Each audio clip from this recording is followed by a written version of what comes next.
Hey guys, तो चलिए आज हम स्टार्ट कर रहे हैं कक्षा 10वीं की यूपी बोर्ड का सिलेबस। ठीक है, आज हम साइंस पढ़ने वाले हैं। ठीक है, तो आज हम विज्ञान पढ़ेंगे कक्षा 10 के लिए। ठीक है, तो आप लोग इस वीडियो को शेयर कर दीजिए, ठीक है, अपने दोस्तों में, कि ये आपको 2000 ठीक है 2022 के लिए प्रिपेयर कराया जा रहा है। ठीक है, आप इसको नोट कर लीजिए। ठीक है, जो इसमें सिलेबस हटा है उसको भी ध्यान रखते हुए मैंने इस वीडियो को बनाया हूँ। ठीक है, तो आप इसको देख सकते हैं। ठीक है, तो चलिए वीडियो को स्टार्ट करते हैं। ठीक है, तो अगर आप मेरे चैनल पर आए तो चैनल को सब्सक्राइब कर लीजिए, ब्लेसिंग स्टडी चैनल को। ठीक है, तो चलिए आगे बढ़ते हैं।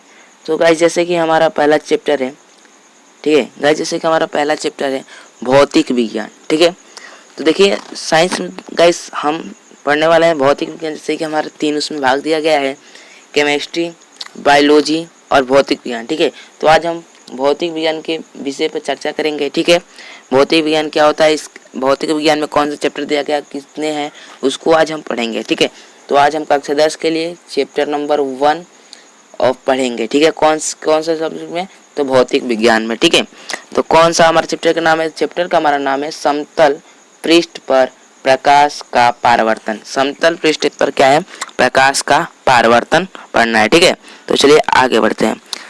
तो देखिए, तो समतल पृष्ठ पर प्रकाश का परावर्तन पढ़ना है, यानी उसमें आ रहा है क्या, प्रकाश। ठीक है, देखिए यहाँ पे दिया गया है समतल पृष्ठ पर प्रकाश का परावर्तन। तो प्रकाश तो समझ लेते हैं प्रकाश क्या होता है, तब हम इस आगे बढ़ सकते हैं। ठीक है, सबसे पहला जरूरी बात है कि प्रकाश को हमें समझना है। ठीक है, चलिए प्रकाश को समझते हैं। देखिए प्रकाश क्या होता है, लाइट। ठीक है, लाइट क्या होता है इसको समझते हैं। देखिए प्रकाश ऊर्जा का रूप है। ठीक है, प्रकाश ऊर्जा का रूप है। ठीक है, प्रकाश क्या है, एक ऊर्जा का रूप है। जैसे कि मान लीजिए आप कहीं, मान लीजिए कि कहीं लाइट जल रही है। ठीक है, सपोज डेट कहीं क्या हो रही है, लाइट जल रही है, तो आप वहाँ पे क्या करते हैं, लाइट जल रही है तो वहाँ पे आप क्या करते हैं, वहाँ पे आपको ऊष्मा मिलता है। ठीक है, यानी हीट मिलता है, यानी ऊर्जा मिलता है। मान लीजिए कि एक बल्ब जल रहा है। ठीक है, समझिए सपोज डेट कि एक बल्ब ये जल रहा है, तो अगर यहाँ पे कोई व्यक्ति खड़ा है, ठीक है, यहाँ पे अगर व्यक्ति कोई खड़ा है तो उसको वहाँ से ऊर्जा मिलेगा, मतलब ऊष्मा का प्रभाव होता है। मतलब प्रकाश क्या है, एक प्रकार का ऊर्जा का क्या है, रूप है। ठीक है, जिसकी सहायता से हमें क्या होती है, वस्तुएं दिखाई, जिसकी सहायता से क्या होती है, हमें वस्तुएं दिखाई देती हैं। जब प्रकाश किसी वस्तु पर क्या होता है, आपतित होता है, तो वह परिवर्तित होकर हमारी आंखों तक क्या होता है, पहुंचता है, आंखों तक क्या होता है, पहुंचता है, जिसके फलस्वरूप हमें वस्तुएं क्या होती हैं, दिखाई देती हैं। एक बार और समझिए, प्रकाश क्या है, एक प्रकार की ऊर्जा का क्या है, रूप है। ठीक है, जिसकी सहायता से हमें वस्तु दिखाई देती है। प्रकाश की सहायता से हमें क्या दिखाई देती है, वस्तुएं दिखाई देती है। प्रकाश अगर नहीं रहता तो हमें वस्तु अंधेरे में नहीं दिखाई देती। ठीक है, तो प्रकाश क्या होता है कि जब किसी वस्तु पर प्रकाश क्या होता है, आपतित होता है। मतलब मान लीजिए कि कोई एक वस्तु यहाँ मान लीजिए कि रखी है। ठीक है, मान लीजिए यहाँ पे एक वस्तु रखी है, यहाँ से मान लीजिए लाइट आया। ठीक है, यहाँ से लाइट आया और यहाँ पे कोई व्यक्ति है। ठीक है, यहाँ पे कोई व्यक्ति है, तो यहाँ पर प्रकाश क्या होगा, आपतित होगा। आपतित होने के बाद क्या होगा, परावर्तित हो जाएगा। तो परावर्तित होकर हमारी आंखों तक क्या होगा, पहुँचेगा।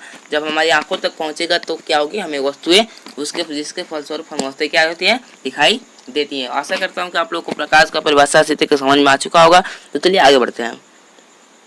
तो गाइस आगे हमारा है प्रकाश का स्रोत। तो हम समझ चुके हैं प्रकाश क्या है, लाइट का सोर्स समझ लेते हैं, किसका सोर्स क्या होता है। देखिए प्रकाश हमें भिन्न भिन्न प्रकार के प्राकृतिक स्रोत, देखिए यहाँ पे 2 स्रोत हो सकते हैं, या प्राकृतिक स्रोत, कृत्रिम स्रोत। प्राकृतिक स्रोत क्या है कि जो प्राकृतिक से प्रकाश मिले, जैसे कि सूर्य है, तारे हैं आदि, ये सब क्या है, ये क्या है, प्राकृतिक प्रकाश देने वाले स्रोत हैं। ठीक है, जैसे कि सूर्य क्या देता है, प्रकाश देता है, तारे भी क्या है, प्रकाश देता है, लेकिन वो कौन सा है, वो क्या है कि वो प्राकृतिक है, किसी ने उसको बनाया नहीं है। ठीक है, कृत्रिम यानी मानव निर्मित, मानव द्वारा जो बनाया जाता है उसे क्या बोलते हैं, कृत्रिम स्रोत। यानी जो मोमबत्ती, जैसे कि मोमबत्ती हो गए, विद्युत बल्ब हो गया, ये आदि से प्राप्त होने वाले जैसे कि तो लोग क्या बोलेंगे, कृत्रिम स्रोत बोलेंगे। ठीक है, तो आप लोग को आशा करता हूँ कि आप लोग को ये बात समझ में आ चुकी होगी कि प्रकाश स्रोत कितने प्रकार के होते हैं, 2 प्रकार के। कौन से, तो प्राकृतिक स्रोत और कृत्रिम स्रोत। कृत्रिम स्रोत किसे कहते हैं, जो मानव द्वारा बनाया जाता है उसे क्या बोलते हैं,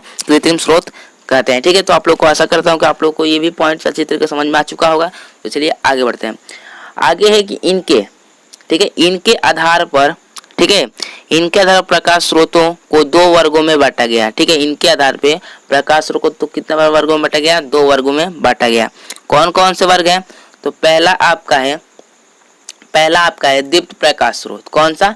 दीप्त प्रकाश स्रोत और अदीप्त प्रकाश स्रोत, यानी लुमिनस सोर्स और नॉन लुमिनस सोर्स। ठीक है, तो दीप्त प्रकाश स्रोत क्या है गाइस? तो देखिए दीप्त प्रकाश स्रोत, अदीप्त प्रकाश स्रोत। तो आप ऐसा समझिए कि प्रकाश को कितने वर्गों में बांटा गया? प्रकाश के स्रोतों को 2 वर्गों में बांटा गया। कौन कौन से?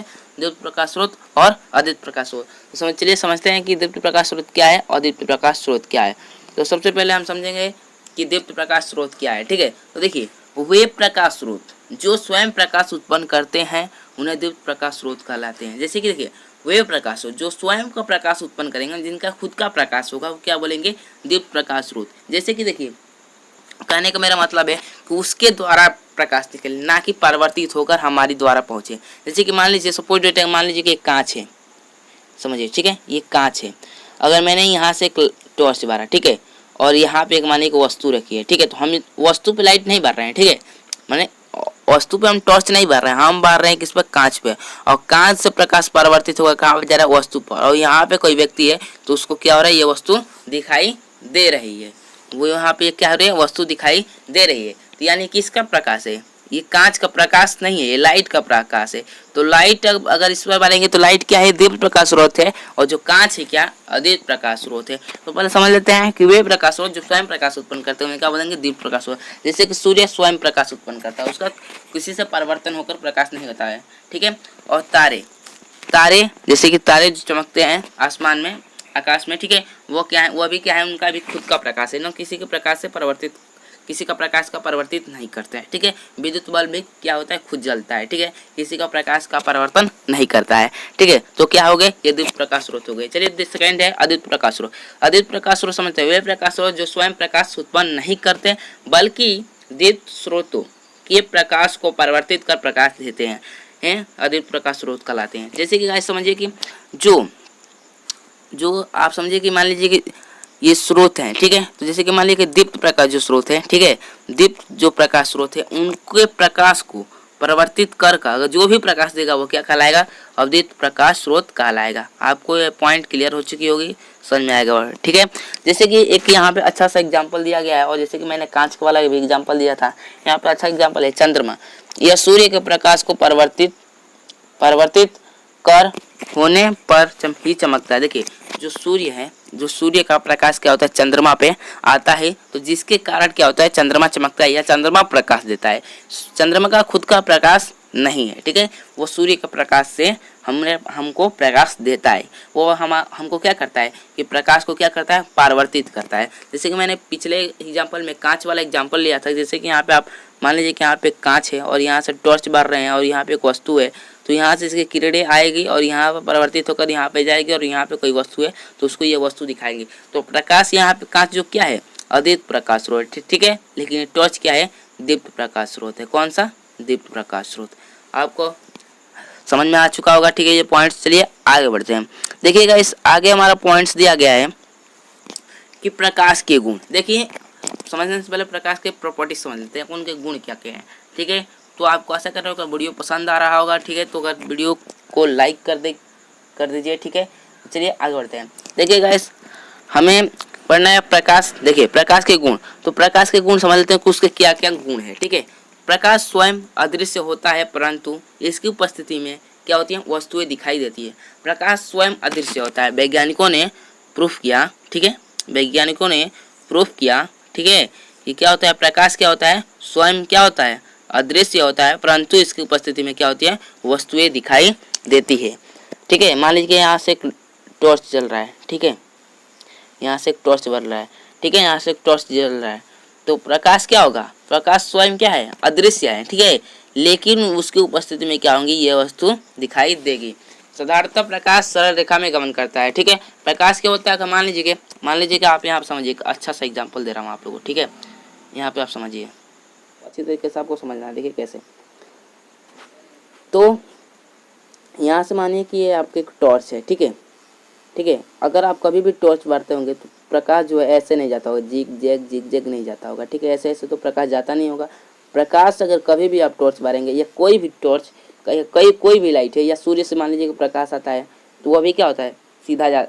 सीधी रेखा में आता है। जैसे कि मान लीजिए कि एक लाइट का जो प्रकाश है सीधी रेखा में जाएगा, स्ट्रेट जाएगा, ठीक है, सरल रेखा में जाएगा।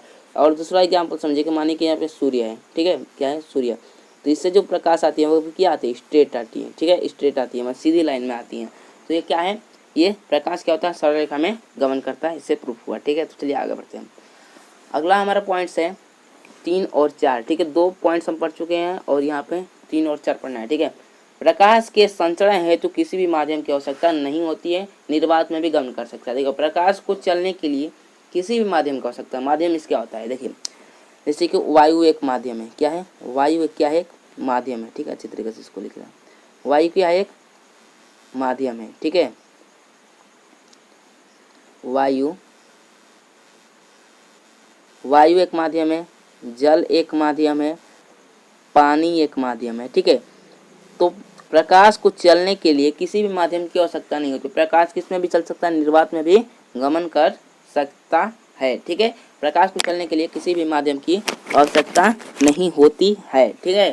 जैसे कि प्रकाश निर्वात में भी गमन कर सकते हैं। निर्वात कैसे कहते हैं, जहाँ पे वायु नहीं होता है, ठीक है, उससे क्या बोलते हैं, निर्वात बोलते हैं, ठीक है। तो अब नेक्स्ट समझते हैं कि प्रकाश विद्युत चुम्बकीय तरंगों के रूप में क्या करता है, गमन करता है। प्रकाश किसमें, विद्युत चुम्बकीय तरंगों के रूप में, ठीक है, विद्युत चुम्बकीय तरंगों के रूप में क्या करता है, प्रकाश गमन करता है, ठीक है। चलिए नेक्स्ट पॉइंट है हमारा 5वां और 6वां। प्रकाश पारदर्शी माध्यमों जैसे कांच, वायु आदि से गुजर सकता है, परंतु आपदर्शी माध्यमों से नहीं गुजर सकता। देखिए इसको समझते हैं, इसका कहने का मतलब क्या है, ठीक है। देखिए यहाँ पे समझाता हूँ। पारदर्शी माध्यम क्या होता है, मानिए कि कांच है, ठीक है, पारदर्शी मतलब क्या, जिसके आर पार देखा जाए, जिससे प्रकाश क्या हो, गुजर सकता है। कांच जो है एक पारदर्शी माध्यम है, क्योंकि अगर इसमें हम प्रकाश को अगर टॉर्च बारेंगे, मान लीजिए कि जिसके आर पार देखा जाए उसे पारदर्शी माध्यम बोलते हैं, ठीक है। तो अगर जिसके आर पार मतलब कांच है, कांच पर अगर टॉर्च भरा जाए, ठीक है, कांच पर अगर टॉर्च भरा जाए तो क्या होगा, आर मतलब उसके आर पार चला जाएगा, मतलब उस पार भी प्रकाश चला जाएगा, तो उसे क्या बोलेंगे, पारदर्शी माध्यम।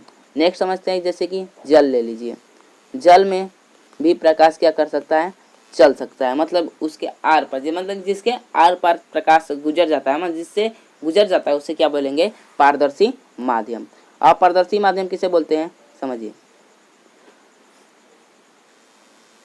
अपारदर्शी माध्यम, ठीक है। अपारदर्शी माध्यम किसे कहते हैं, तो यहाँ पे एग्जांपल ले लेता हूँ, एग्जांपल से समझा देता हूँ, ठीक है।